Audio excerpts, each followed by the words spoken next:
Welcome to Words of the Wise. Today I have Chief Hanlon from Sherwood PD in Oregon. He has 30 years experience in law enforcement. Welcome to the show, Chief Hanlon. Thank you so much for being here. Yeah, thank you. Thank you for the opportunity. Of course. I wanted to get some background on you. What have the last 30 years looked like for you? Uh, it's been a blur in a lot of ways. You don't realize how quickly a career can go by, but this is my second agency. I spent 15 in a prior agency adjacent to us, and then I came over here in 2009. So the last 15 plus years I've been here, moved through as a sergeant through the ranks to my current position as the chief. Awesome. And and I know you said it's a blur, so do you feel like it just went by so fast, or does it feel like it's been 30 years? It went by fast. Yeah, looking back at all the things I've experienced and just the years. Uh, there's moments where they drag on, but yeah, I can't believe it's been 30 years. I got hired in a group of nine back when there was a lot of hiring in the mid 90s. And I think there's only two of us left still working. Kudos to the others that have retired.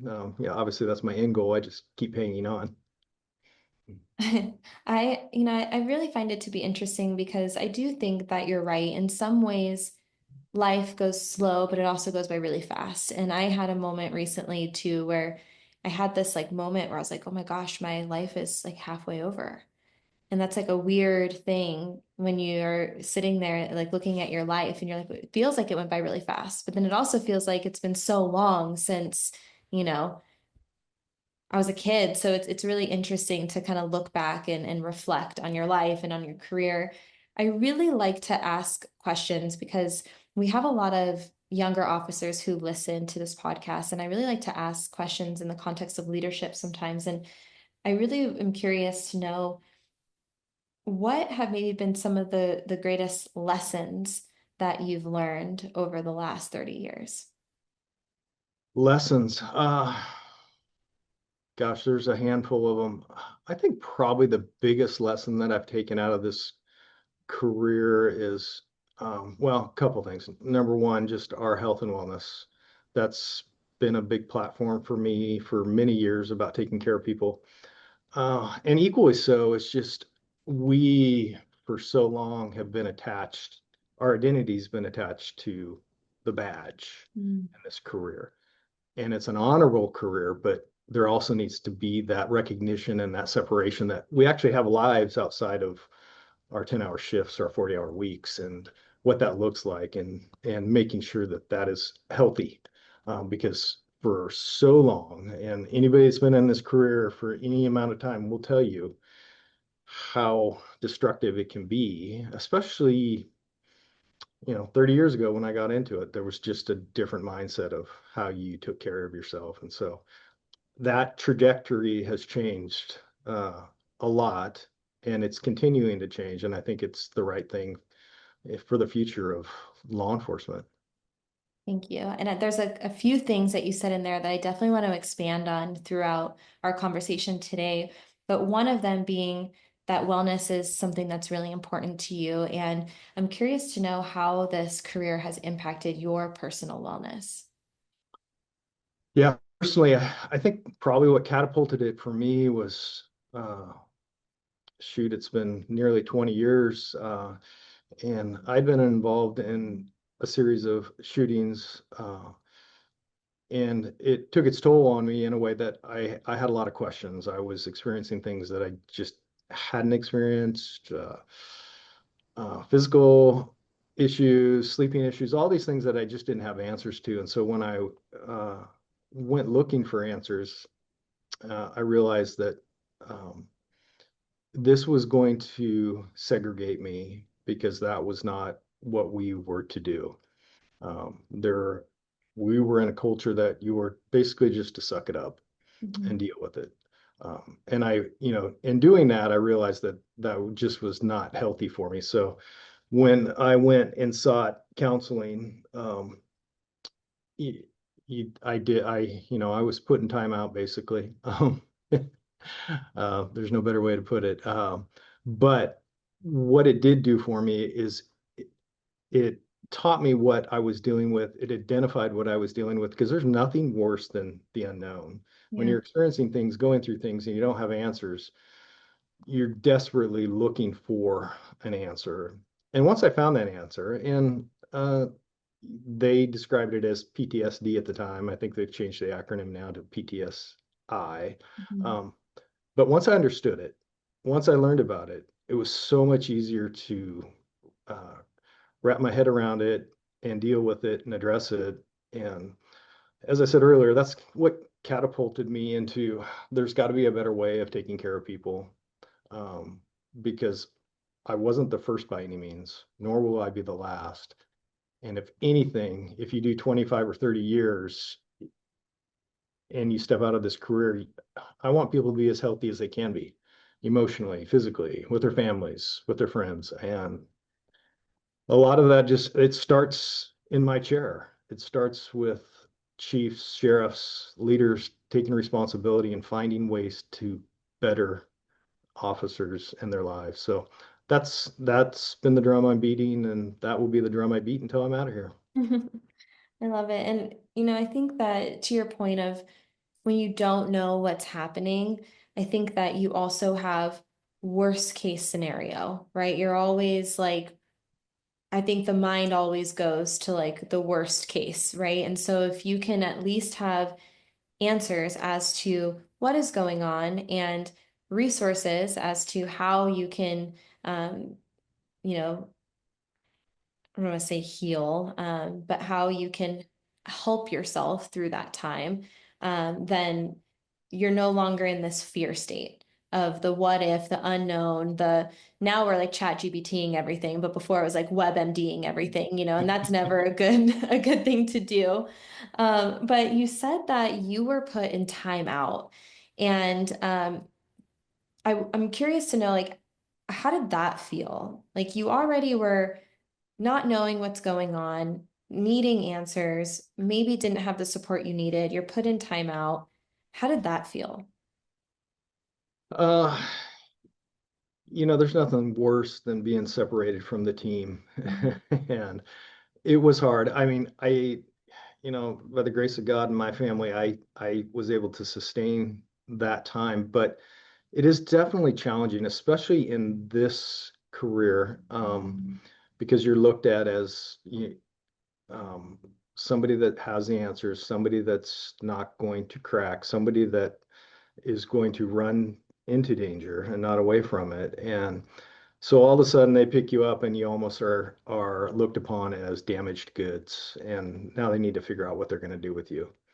And that was the farthest thing from what was in my mind. I didn't want to leave, but I also knew I needed to address what was happening.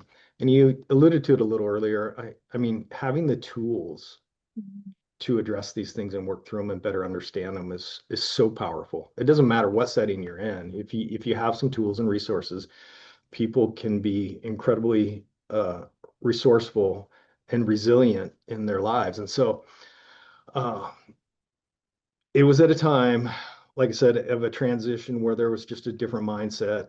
I think I was on the forefront and kind of, I shouldn't say the guinea pig, but I was their first case, so to speak, of what are we going to do with these kind of issues. It was before we had seen a lot of the influx of the military personnel coming back as well. I mean, I think it was right on the heels of that. So a lot of this tidal wave was coming, but it hadn't been addressed yet. And um, obviously, it's much more open and much more talked about nowadays, just because, I mean, really the military, I think, opened up a lot of those doors because they were seeing a lot of people coming back that were impacted by it. Yeah. And they realized that there's a lot of law enforcement, first responders, firefighters, that are dealing with the same things. And so to answer your question, uh, it wasn't fun. Yeah, I didn't know what I was going to do, and I talked about it earlier. It was my identity. I'm like, the only thing I know is a police officer. What am I? Who am I without that badge? And I had to. work through that to go, I'm okay. I'll be okay, even if I'm not in this career. And so, learning that and understanding that although this is a great career, um, if it doesn't work out, you're still a valuable person within the community. Yeah, and I think that's the other thing that's challenging in law enforcement nowadays is just creating value in people, just letting them know that um, they can bring a lot to the table, and we're all different. And for the longest time, it's the blanket approach. Everything we did was just it's one way, and if you don't conform to that way, then you're out. We know uniquely that we're all different, and so uh, and I think it's fun as a leader. I get to know a lot of different personalities. Yeah, the way I talk to one person could be completely different than I talk to another, and I get the same result. And I just have to recognize that. And I think the hardest thing for people is, I shouldn't say hard, but it's just a lot of work. it's it's a lot more work in this chair I sit than I even realized. I knew it was going to be difficult, but I'm not out there every day taking calls, making traffic stops. My work looks a lot different, but I think it's just as equally as important because I recognize uh, I recognize the impact that it has on them, and it's not lost on me to find ways to make sure I'm taking care of them. And I also think that it's like when you have leadership who's supportive of this and is finding different ways, because you're right, everyone's going to learn differently, everyone's going to understand things differently, everyone's going to need different resources. I think that's a sign of really good leadership skills. If you can present something 100 different ways so that 100 different people understand why it's important or what you're saying, that's a skill. And that is really challenging. But everyone is going to need different things. So to be able to communicate in a way that is well received is, like you said, challenging. But I think that that does make for a good leader. But I also think the message that you're not a broken toy, like you're not broken if you need resources. And there are tools that can help you. And there's this concept, and we've talked about this before on the podcast, but you have like PTSD, disorder, and then it was changed to injury. And Hmm. then we have G, right? Growth, PTG. So, how can you take this really hard thing and how can you be able to process and learn and then grow? I think that that growth is what we should be striving for. How can you grow because of or in spite of those really hard things that you've had to experience? And what are the tools and resources to get you there? Were there any specific tools or resources or things that you did that helped you to grow and to improve your wellness over time? Uh, I don't know if there's one thing specific. I go back to, I think once I understood what it was, Mm. once I identified it, I can remember the weight on my shoulders being like, okay, now I understand what's going on. It makes sense as to some of my responses and why I'm acting in a certain way. And with that, it gave me a path forward. And Mhm. so with that path, it's just like anybody, they have to be willing to go down it. Um, and and I was. I mean, I wasn't ready to be done. I mean, whether it was in this career or not, I knew that I needed to get better. That's just in my personality, I guess. But and I think that's the challenge with anybody is that, I mean, the old saying, you can lead a horse to water. And some people you see, you get them to the best drinking water there is, and they still won't drink. And and that can be frustrating and challenging at times. But I think once I knew what I was dealing with, I had my family, I had my friends, um, and although I said I was benched, I still had a lot of friends and a lot of support within my team, within the department. So there, the support is really important. I didn't have this, arm's length with people. As a matter of fact, they did embrace me. Is at a time. and it's embarrassing. Sometimes I look back and I cringe at how I viewed the other side, management, because there's still this all of a sudden, you hear about the lobotomies that take place when you promote, and all of a sudden you become the dark side and you're out to get everybody. And gosh dang it, I know I bought into some of that back then. And so I don't think it helped because I felt like, okay, well, the only thing they're out to do is to get me. Mm. Um, and I don't think that was true. I just don't think they understood what was happening, nor what kind of resources they should be providing. I think it was all new. And like I said, it's embarrassing to think back at some of the conversations I had, or at least what I was thinking, especially where I sit now, because I work really hard to bridge that gap. I don't want anybody to ever think that my sole purpose as the chief is to come after you, is to make your career miserable. Because some people have that mindset that that's what management's about. It's been there forever, and trying to break that down has been big for us. Yeah.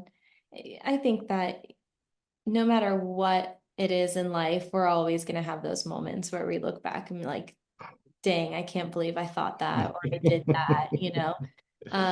But I think it's really fair for you to have a perception when you went through an experience where maybe you didn't feel supported, you know, and you felt like you needed help and maybe they didn't know how to in that time, you know, in policing was different, like wellness was different and not making excuses, but I think that it's fair. Your perceptions are going to be based on your experiences with things. And so if Mhm. you went through a really hard time and you felt ostracized and benched and you didn't feel like you were valued or supported, I could see where that would come from. And I think that, giving yourself a little bit of grace, because we're always going to look back and be like, gosh, I can't believe that. But, I also think that, and you've seen it over the years, wellness has really been pushed forward. And I think that you learn what to do, but you also learn what not to do. And I'm guessing, and you can correct me if I'm wrong, but I'm guessing that those experiences that you went through taught you what not to do and how to be a better, more supportive leader for your people today. Yeah, 100%. It's uh, those are deeply ingrained as far as I do not want to be this certain type, or I do not want to do these kind of things. Definitely a pillar and a cornerstone in leadership. Equally so, obviously, building your leadership style and how you think you're going to get there.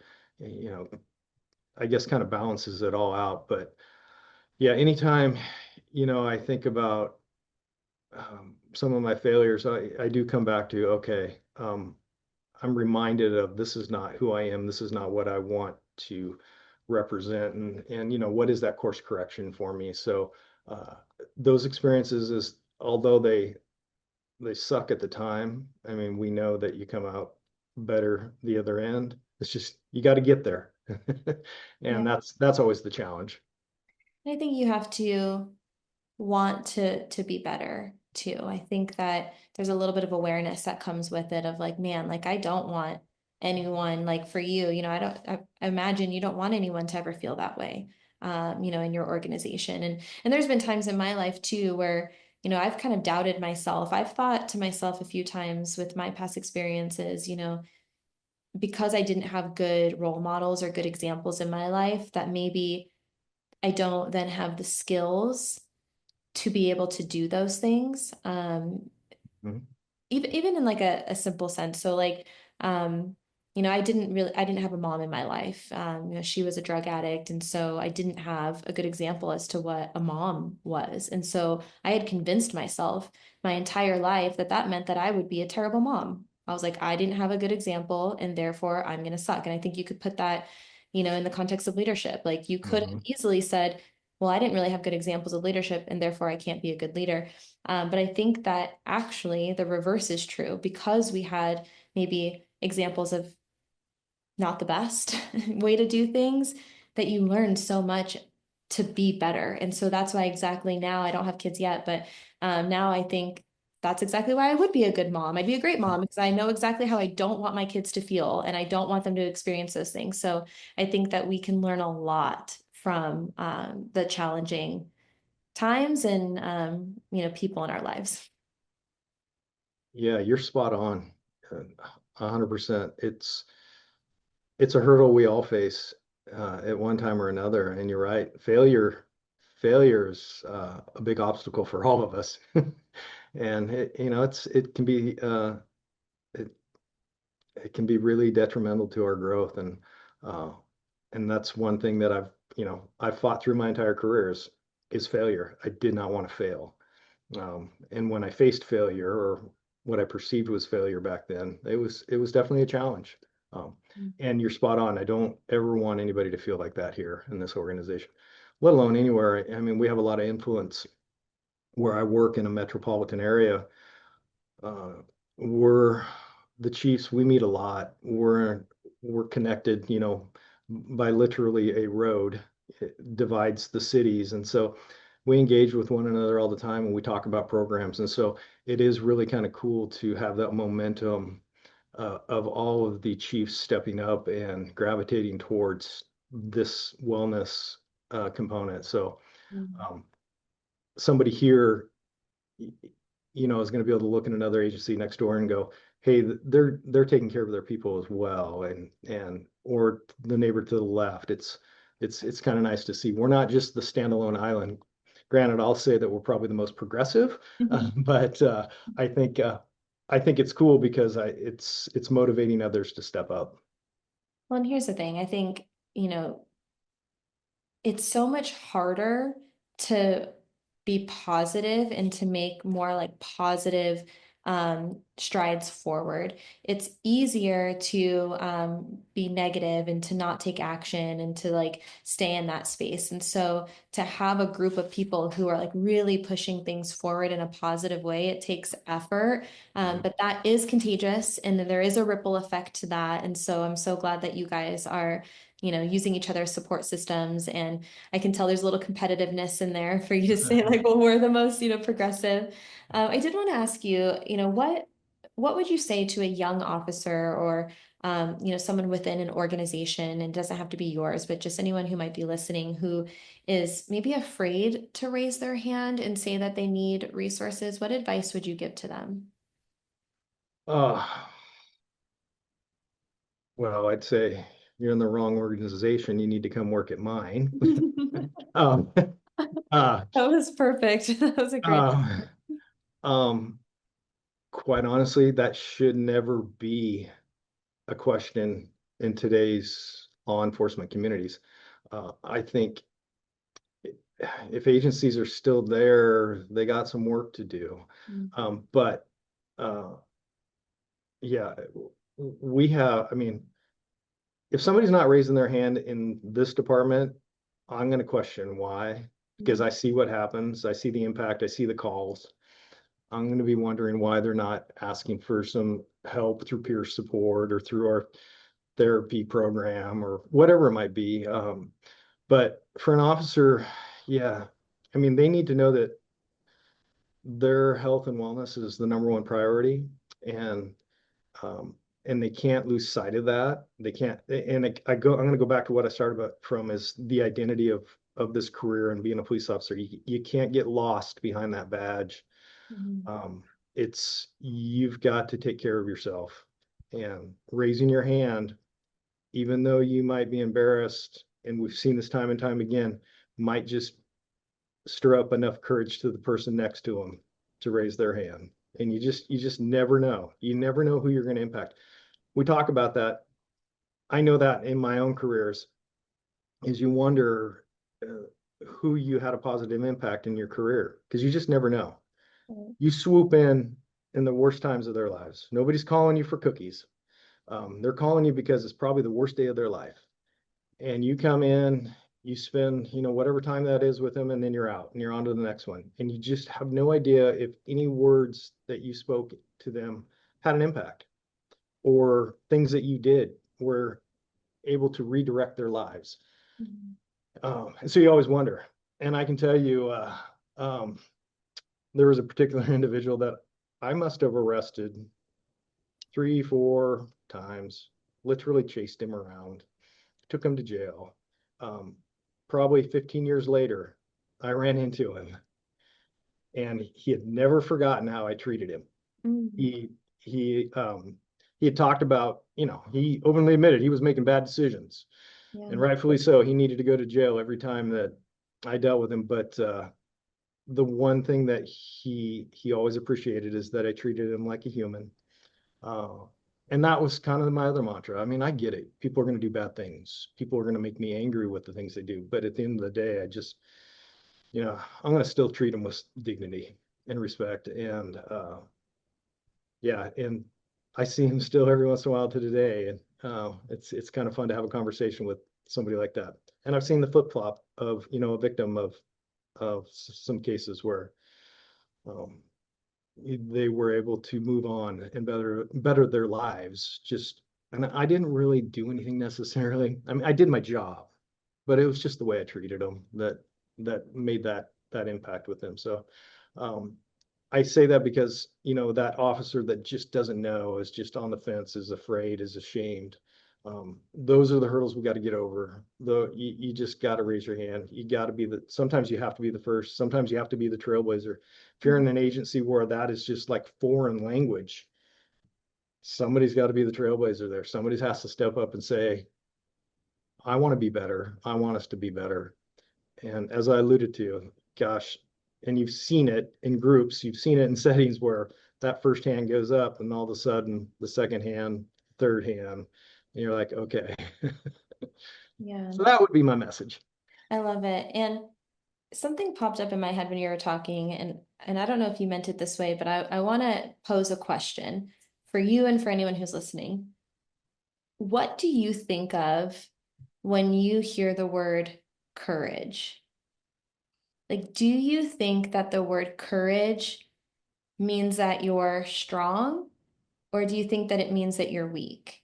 Like, what is that word? Is it a strong word or is it a weak word? I think it's a strong word, uh, for sure, but it's embedded in fear. I Yeah. mean, because you can have a lot of fear. I can tell you, I have feelings of fear and uh, things that, calls I was on or things that I had to deal with, but it took courage to like step through that threshold. And so, and it's courage. Public looks at us with courage. You're the badge. You're the best. You're the savior. But I can guarantee you, we all deal with calls. Can you hear my dog barking? No. She We wants. gotta see the dog. Okay, hang on just a second. Come on, here. Hey, you're gonna have to see my minions, but you'll see. Oh shoot, hang on just a sec. Ran away. Mila. Hi, hi Yes. Mila. Hi, She has her baby. own couch. So uh, cute. um, But I actually loved that response, and I think that that's a really good thing to dissect. It's like, yeah, of course, there's going to be fear. There's going to be fear in failure. There's going to be fear in doing something courageous, always. Fear of the unknown. But there's it's not weak. And I think that so often when you think about raising your hand and saying, like, I need resources, there's this idea that that's weakness. But if we can say, actually, it takes courage, and courage, while it might be embedded in fear, takes great strength. And so it's quite the opposite of maybe what that stigma suggests, that that's weakness. It's really actually really strong to be able to stand up and to advocate for yourself. yeah, that's spot on. I couldn't agree more with that. Thank you. Like, that's why I'm the host of this show, people. Yeah, I'm that's just right. kidding. I know that you're doing great things organizationally, and you guys are really prioritizing wellness. And you had listed some of the things that you've done. One of them is your little doggy. But if you could maybe share maybe some of the top things that you guys do organizationally that's been really successful, maybe some of the benefits that you've seen from those things. I think that'd be really great because there's a couple things in there that you told me, and I thought they were really unique and cool. Yeah, so I think what kicked it off was Mila. She's our comfort canine therapy dog. Obviously, she's here. She's the cool thing about her is she's available for the officers. She's available for witness interviews. She's obviously a fabulous conduit to the public. Anytime we do events, everybody loves the dogs. They don't care about us. They just want to come see the dogs. So it's a great way to break down barriers within the public because once they come and they engage with the dog, you're able to have those conversations. But like I said, her being in this department, her being available as a resource just for people to come back and just sit on the floor and, just love on her for a few minutes. It's cool to watch. Even the naysayers, you're always going to have naysayers. I promise you. Anything that you implement, you're going to have somebody who's going to say, that's stupid, not going to work, blah, blah. Mhm. But you got to plow forward because even the naysayers that I had on the dog, I come around the corner and they're there on the floor rolling around with the dog they didn't think we should have. So it's always fun to see some of those things. We have a sabbatical program, which I think is really important. So the way it functions for us is for every 5 years of service, you get a month off. And what that means is the city picks up 2 weeks and then you use 2 weeks of your PTO for the combination there, but you completely unplug. We take away everything. I don't want to hear from you. I don't want to see you. All I want to know is that you have disengaged and you have the opportunity to reset, recharge. Whether it's a month-long vacation or you're just hanging out with your kids, your family, whatever that is. I think that's really important. I'd like to do it much more than every 5 years, but I had to get my foot in the door, so hopefully I can work on that. And it's been successful. Everybody's really benefited from it. I hear a lot of good things about it from the officers when they come back from it. We have our yoga that we've been doing for 5 years. So not everybody's into yoga, but those that are, they appreciate the benefit. We sit stagnant for so long in a police car and then and we have to go from 0 to 100. And, Mhm. and our bodies aren't built like that, especially sitting in a car and half twisted nowadays because we're looking at a computer monitor. So having the ability to come in, we set it up twice a week so that it benefits the day shift, swing shift, and the graveyard day shift with hours so that they can tack it on before or after, or at the end or the beginning of their shifts. Uh, just that flexibility, as you know, it's incredibly important, just body movement. We also have a gym that we put in so that officers can work out on duty. We actually give them 3 hours a week. So barring minimums and calls for service, they can go in and work out, whatever that means to them. If it's just sitting on the bicycle and pedaling, if it's like weightlifting, we've changed it a little because I think mental health is important and yoga and working out doesn't necessarily check that box for them. If they want to just sit and we have a massage chair. So if they want to sit in the massage chair and read a book or just completely unplug for a little bit, that works for us too. Uh, we have peer support. I think that's invaluable. Uh, and we have embedded 2 chaplains within our organization, and they are fabulous because they support not only our officers, but just the community members that are out there. Anytime there's a tragic event, they're always on scene. They're always helping them. They augment the officers and the needs of the families. So they're a great resource. And then obviously they help the peer support team. We have our rest and relaxation stations. So those are stations out in our backyard that people can go and hang out. One of the things that we struggle with is sometimes, especially on graveyard, it can be just a really long day and you need a power nap. Sometimes Yeah. that's what it takes, and just someplace safe where they can go for 15, 20, 30 minutes and recover. Also, if they want to go write reports down there, just get away out of the building. I'm a big advocate of not being in the department. I'd rather you be outside if you can. But being down there and being able to write reports and do those things. And then obviously, you're holding over, you have court, you need to get some rest, you need a few hours of sleep because you've been in court all day or you're waiting to go to court, then they can sleep down there as well. So um, what else am I doing? And when I say I, I come up with have you ever heard of BHAG? No. So it's one of the, Is this an it's, acronym? yeah, so Okay. it's, I'm like, you guys love all your acronyms and I try to keep um, up. Good to Great, it's a book. Okay. And one of the things the acronym was BHAG, big, hairy, audacious goals. Love And it. so that's kind of what I live by. I'm like, I'm the dreamer. I get that. I'm reminded all the time I'm the kite in the wind and I need an anchor system. Um, so, but if there's something out there that I think has a benefit, then I want to try it. One of the things that we're just implementing now is monthly therapists coming into our department. I'd love to have an embedded therapist full time. I think they're invaluable. I think if you get 15 minutes even to just sit down and just throw something out there because you're not sure what it means, or it's just you just want to process uh, an incident, that it can go so far in their health and wellness. So the idea around it now is that we'll have a therapist in here for 4 hours at a time, and officers will have the ability to access them. I want to remove all barriers. I want to remove excuses. I want to remove, I don't have time. I don't have childcare. I don't have, I don't know who to go see. Um, I'm going to take that all away. I'm going to sit somebody right in here, and the only excuse you're going to have is I don't want to go.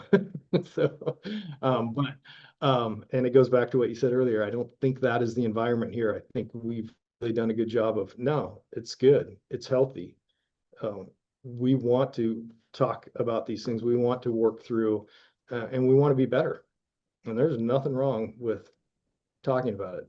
My wife always talks or makes fun of me because um, they talk about women and the number of words they use in a day versus a man. And yeah, Mhm. I don't use my words nearly to the extent of hers. So she's always reminding me of me needing to use my words. And I think this is a great place for it. Those are for sure some of the things that we have going on here. And like I said, I'm not afraid to try something that I think will have some benefit. Um, I'll take the punches. I'll take the criticism because uh, if somebody doesn't raise their hand, if somebody doesn't step through the door on behalf of somebody else, it's nobody will. Yeah. I love I wrote that down, the big, hairy, audacious Go. goals. I put dreams, goals. I think I think you have to dream big. You have to like, and it's not just dream, I think you're putting it into action, but I think that if you can challenge the status quo and you can ask yourself, well, what else can we do? And how can we make it effective? Because like you said, if no one uses it, if no one does it, then it's not helping anyone. So for you saying like, hey, like I want to remove the barriers. So if someone says, well, I don't have time, okay, well, what are some things that we can put into place that you do have time for? How can we implement more on-duty resources like the massage chair or napping, or I know you have gardening and things of Oh, that yes, yes. nature, which I called it out because I thought that was really cool. Um, how can we give you really quick and effective resources that are 5, 10 minutes long so you can incorporate it into your schedule? So having those, I think it's good to have the clap back. Like I think it's good to have those excuses or objections to things, because then you can figure out how to get in front of it. And so the more people are like, well, no, no, no, no, no, and then you can be like, well, yes, yes, yes, yes, yes, then like to your point, it's like now it's just a matter of you just don't want to do it because you can. And then how do we Mhm. change that? How do we get you to drink from the water and to utilize these things? So I love that, and I'm going to use that moving forward. Big, hairy, audacious goals. The old BHAG. Maybe that's the title of this podcast. I have actually I have a couple things. One, and are you okay to run just maybe 5 minutes over? Oh, sure. Yeah. What Okay. time is it? Yep. It goes by so fast, but I wanted to call you out and kind of give you some kudos. You guys are fully staffed. And I think that that is something that so many agencies would kill for. Like everyone's struggling with staffing. What do you think the key to like buy-in and retention is? And do you think that the things that you just mentioned, all of the resources that you have, are attributing to your hiring and your retention? I think they're helpful, uh, but I really think the culture is where you're entrenched, and that's where you're going to get your longevity. That's where you're going to get your retention, Mm. is where you're creating value in people. You see them, you recognize them.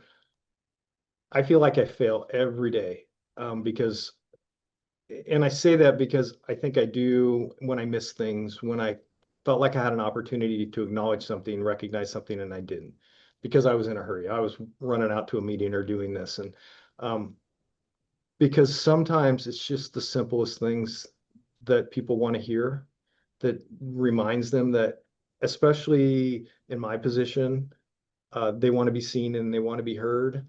And I think we have a culture here that promotes that.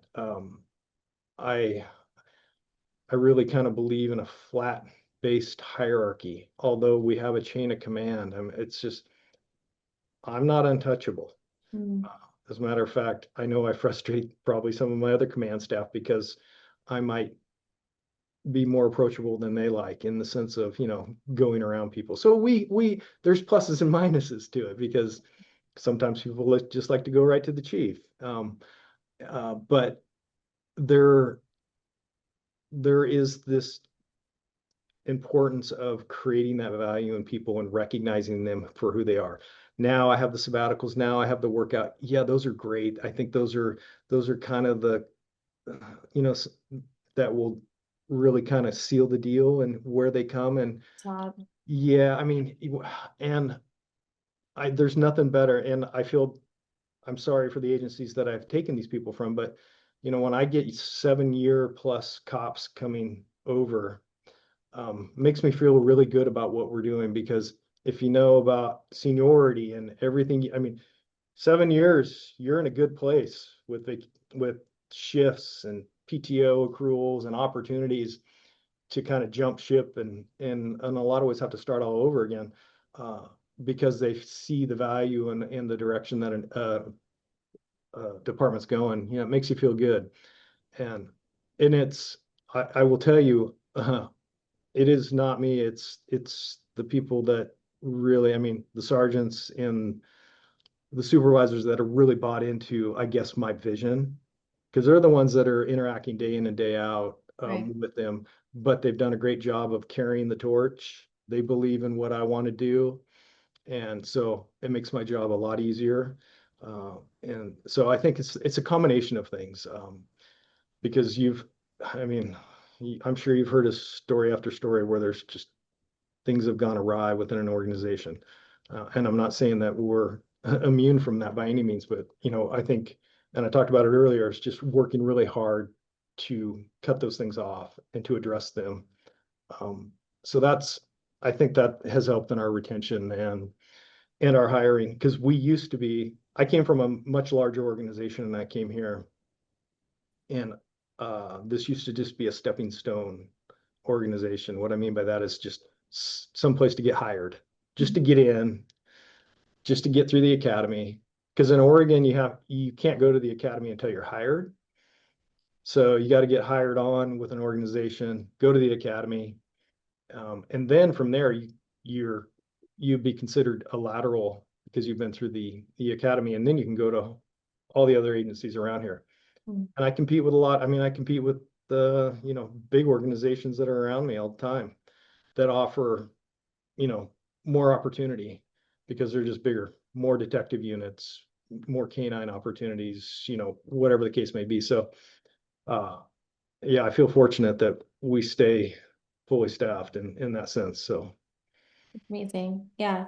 And I think that, I've heard this before too. I think that if you can think culture first, then all the other things are benefits and kind of the cherry on top. mhm. But if the foundation is broken, then throwing a bunch of stuff on top of it isn't going to really do much. So I appreciate that Yeah, approach. that Yeah. old lipstick on a pig kind of thing, Yeah. it doesn't Yeah. doesn't necessarily always work. For sure. I mean, we know that money always, um, we'll always compete against money. But statistically and research has shown that it's not always about money. Mhm. Uh, if it's reasonable, I mean, obviously, if it's a lot of money difference, the neighbor next door is paying a ton of money more. But even then, you see it. Money doesn't buy happiness. You've heard Yeah, that. And so uh, we try and stay as competitive as we can, obviously, in all the things we offer, from salaries to benefits to all those things. But then, as you said, culture is everything. yeah, Um, and succession planning. I think that's sometimes what gets missed in an organization is if you're not setting your organization up to kind of carry that torch of who we are and what we're about. Sometimes you'll see a new chief come in from an outside agency that can be incredibly disruptive yeah, because they don't know the culture. They know their culture they came from. And yeah, it can be problematic. yeah. Well, I mean, like I said, it sounds to me like you guys are doing a lot of great things. I love all your insights. I have one final question for you. Uh, what words of wisdom would you give to someone who's earlier in their career in the context of wellness? Maybe something that you wish you would have known or something that's helped you along the way. Raise your hand. That yeah, I can't stress that enough. Be a trailblazer. Um, Equally so, and I know I've touched on it a few times, is don't get married to the badge. Make sure that you understand who you are as a person first and foremost, and what you are, and the value that you bring as that person, Mm. not as the police officer. They get uh, I guess gelled together and blended together, and it gets blurry. And I really think as a new police officer, you need to know and how to separate those two. Um, and I've seen people do it really well. I wished I would have done it really well. I didn't. And to your point and to your question for people coming into this career, yeah, just know that there is life outside the badge. Be a great police officer. Be a professional. Be ethical. Treat people like you want to be treated. But take that energy and that effort equally so in your personal life, in your relationships, in your things that you love to do. Because we started this thing off 30 years and went by in the blink of an eye. And you don't want to go through life with a whole bag full of regrets. And if I can help avoid those with people, that's my goal. So that would probably be the first and foremost thing. That was great. Thank you. Thank you for your time. I really appreciate it so much. Yeah, absolutely. No, I think what you're doing is great. I think exposure and talking about these things are critical. So, uh, you being the trailblazer of this and uh, trying to reach as many people as you can, I'm happy to help. Thank you. I appreciate it. We'll stay in touch for sure. Yeah, absolutely.